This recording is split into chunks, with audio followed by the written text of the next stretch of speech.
नमस्कार। राजनीतिक लड़ाई में पांडव अपनी ही पत्नी द्रौपदी को हार गए थे और वो दौर महाभारत का था। आज का दौर भारत का है। बस एक बड़ी समानता यह है कि कपटी शकुनी के उस चौसर के खेल में द्रौपदी दांव पर लग गई और हस्तिनापुर कलंकित हो गया। क्या आज कुछ राजनीतिक दलों की भी ऐसी ही मंशा है? क्या वे भावनात्मक तौर पर भारत और भारतीयों के साथ राजनीतिक छल की कोशिश कर रहे हैं?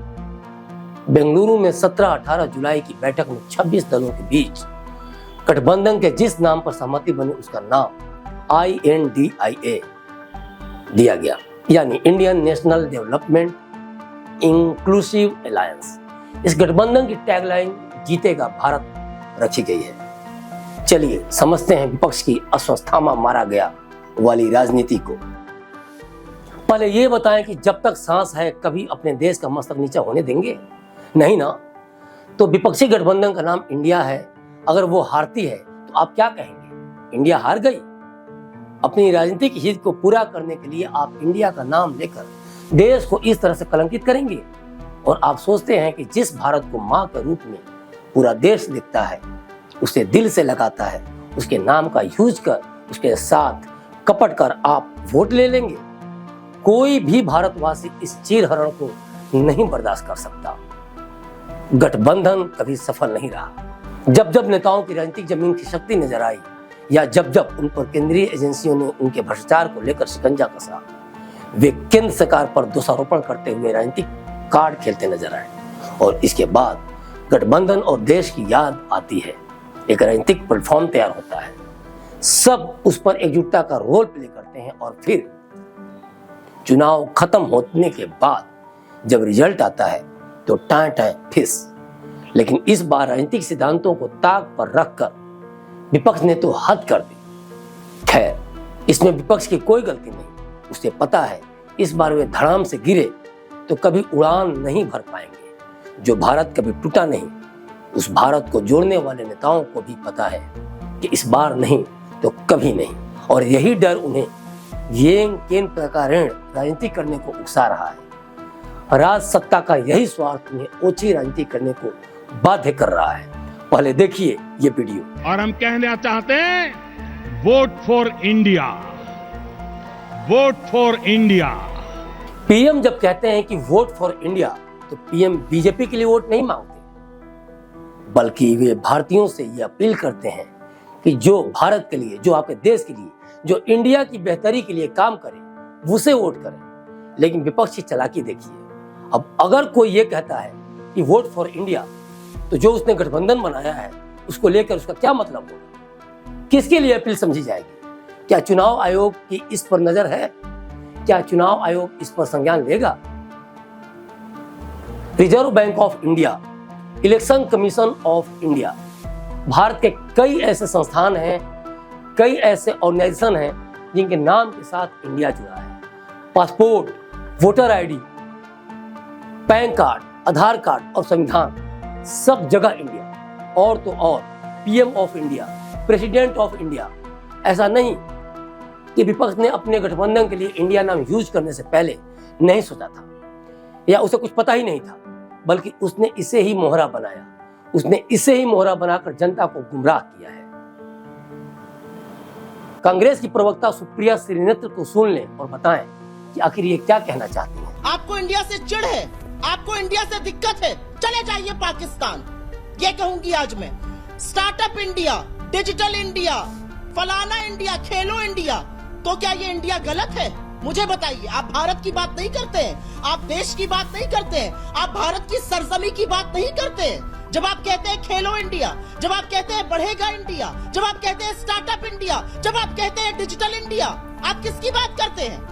आप हमारी सरजमी की, हमारी माँ की, हमारी भूभागी अखंड भारत की बात करते हैं कि नहीं करते हैं? कांग्रेस जनता को यह समझाना चाह रही है कि देश के लिए किसी योजना के नाम इंडिया और उनकी पार्टी के राजनीतिक हितों को साधने के लिए गठबंधन का नाम ही इंडिया रख देना एक ही बात है।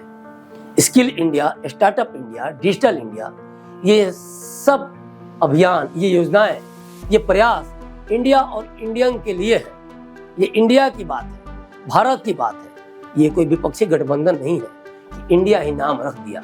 और सबसे बड़ी चालाकी देखिए, कुछ लोग देश के नाम की बात करके इसी पर राजनीति करने लगे हैं। उनका कहना है कि भाजपा जैसी पार्टियां देश का नाम खारिज कर रही हैं। गजब है।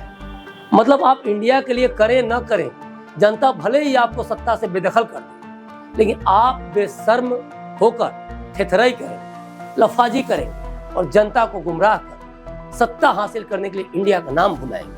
अच्छा, एक बात बताइए, गठबंधन हारेगा तो क्या कहेंगे? इंडिया हार गई?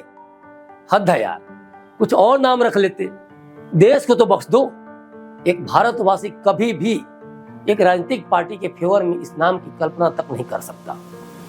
नेताओं या राजनीतिक दलों की जनता की नजर में ऐसी रेपो बनी हुई है कि अकेले मिल जाए तो दम भर के जनता कूटते। एक मिडिल क्लास फैमिली की पूरी जिंदगी एक मकान का लोन भरते भरते अर्थी उड़ जाती है, और नेता फॉर्च्यूनर और रेंज रोवर से नीचे किसी गाड़ी पर चलते ही नहीं। बेनामी संपत्ति की कौन पूछे?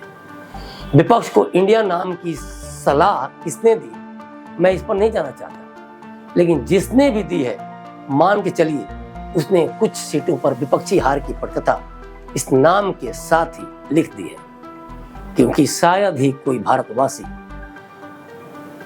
देश के नाम पर हूबहू किसी पार्टी या गठबंधन का नाम बर्दाश्त करेगा। इन विपक्षी दलों के नेताओं की उम्र की बात करें तो कुछ 80 साल के हैं तो कुछ 70 या 68 साल के। मतलब अगर 80 साल वाले चुनाव हारते हैं तो 2029 में उनकी उम्र 86 साल हो जाएगी। 70 की उम्र वालों की 2029 में उम्र 76 साल हो जाएगी। तो समझिए, जब देश युवाओं का है और जब वोट लेने के लिए ये नेता भी यूथ को टारगेट करते हैं, तो यूथ कब्र में पैर लटकाए इन बूढ़े नेताओं में कैसे देश का विजन देखेगा? इन्हें क्यों चुनेगा? गठबंधन के इन नेताओं में कुछ सजा याफ्ता कैदी हैं, कुछ का नाम भ्रष्टाचार से जुड़ा है, कुछ 8वीं 9वीं पास है, तो कुछ बस एक बार मुख्यमंत्री और प्रधानमंत्री बन जाना चाहते हैं।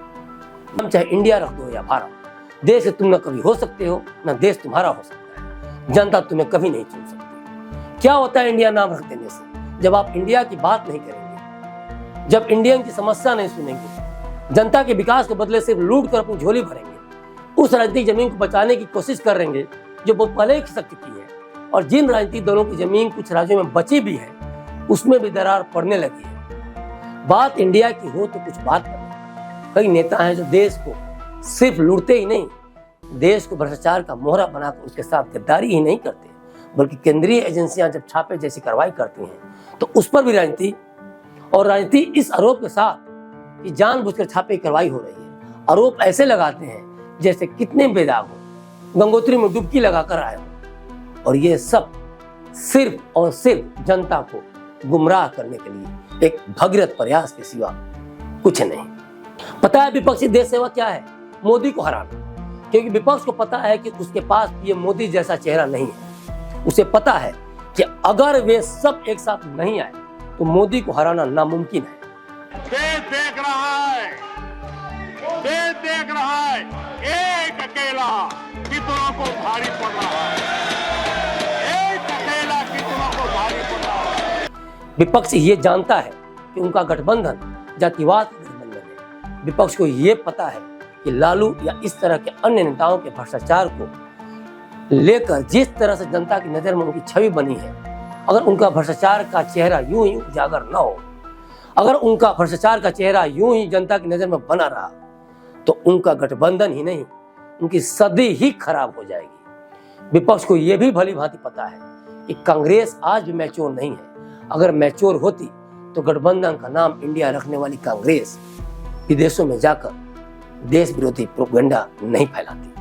विपक्ष को बीजेपी की देशभक्ति से परेशानी है, उसके भारत और इंडिया से परेशानी है, उसके हिंदुत्ववाद से परेशानी है, उसके अध्यात्म से परेशानी है, और यही है इंडिया, यही है भारत, और यही सब इंडिया को जोड़ते हैं, भारत को जोड़ते हैं, यही सब जनता को जोड़ते हैं, भारतीय जनता को अपना बनाते हैं। विपक्ष ने गठबंधन का नाम इंडिया तो रख दिया, लेकिन इंडिया नाम रखते ही उसने जनता का दिल पर कुठाराघात करने की कोशिश की, जनता को गुमराह करने की कोशिश की। लेकिन जनता को पता है विपक्षी खेमा देश का नाम यूज कर, अपने गठबंधन के लिए यूज कर, उसके साथ छल किया है, उसके साथ कपट किया है, और यही कारण है कि आने वाले समय में यह लड़ाई गठबंधन INDIA बनाम भारत से होगी, भारत की जनता से होगी। भारत में गठबंधन के इतिहास को कौन नहीं जानता, बनता है टूट जाता है, पिछले कई सालों से तो बना भी नहीं। देखिएगा 2 साल बाद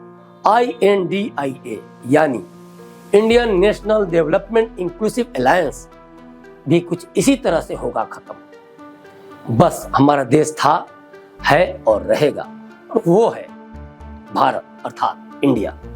हमारे साथ जुड़े रहिए। आप क्या सोचते हैं, आपके जेहन में क्या सुलग रहा है, हम क्लिक इंडिया के प्लेटफॉर्म से आपके दिल की बात उठाते रहेंगे। शुक्रिया।